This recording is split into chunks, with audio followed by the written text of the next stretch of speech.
அஸ்ஸலாமு அலைக்கும் வரஹ்மத்துல்லாஹி வபரகாத்துஹு.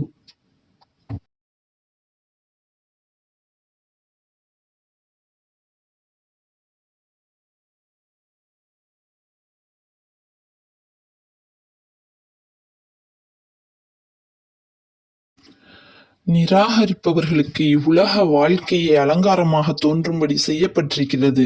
ஆதலால் அவர்கள் ஏழையாக இருக்கும் நம்பிக்கையாளர்களை பரிகசிக்கிறார்கள். ஆனால் நம்பிக்கையாளர்களான இரையச்சம் உள்ளவர்களோ மறுமையில் அவர்களை விட எவ்வளவோ மேலாக இருப்பார்கள்.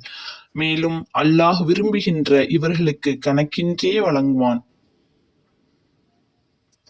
ஆரம்பத்தில் மனிதர்கள் அனைவரும் ஒரே இனத்தவராகவே இருந்தனர்.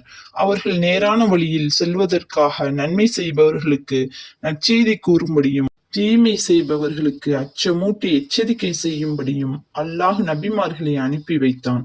மேலும் அம்மனிதர்களுக்குள் ஏற்படும் கருத்து வேற்றுமைகளை தீர்த்து வைப்பதற்காக சத்திய வேதத்தையும் அருளினான்.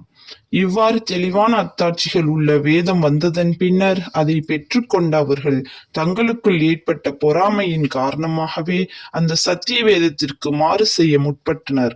ஆயினும் அவர்கள் மாறுபட்டு புறக்கணித்துவிட்டு அந்த சத்தியத்தின் பக்கம் செல்லும்படி நம்பிக்கையாளர்களுக்கு அல்லாஹ் தன் அருளை கொண்டு நேர்வழி காட்டினான். இன்னும் இவ்வாறே தான் விரும்பியவர்களை அல்லாஹ் நேரான வழியில் செலுத்துகிறான். நம்பிக்கையாளர்களே, உங்களுக்கு முன் சென்றவர்களுக்கு ஏற்பட்டது போன்ற கஷ்டமான நிலைமை உங்களுக்கு வராமலே நீங்கள் சொர்க்கத்தில் நுழைந்து விடலாம் என்று நினைத்துக் கொண்டீர்களோ?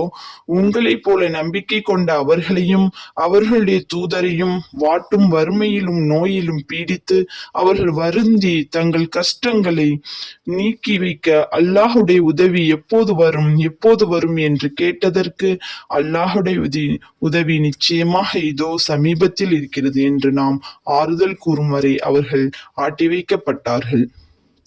நபியே, பொருள்கள் எதை செலவு செய்வது, யாருக்கு கொடுப்பது என்று உம்மிடம் கேட்கின்றனர்.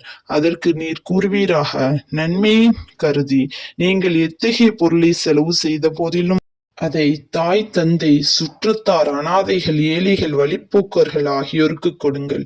இன்னும் நீங்கள் வேறு எந்த நன்மையை செய்த போதிலும் அதையும் நிச்சயமாக அல்லாஹ் அறிந்து அதற்குரிய கூலியும் தருவான்.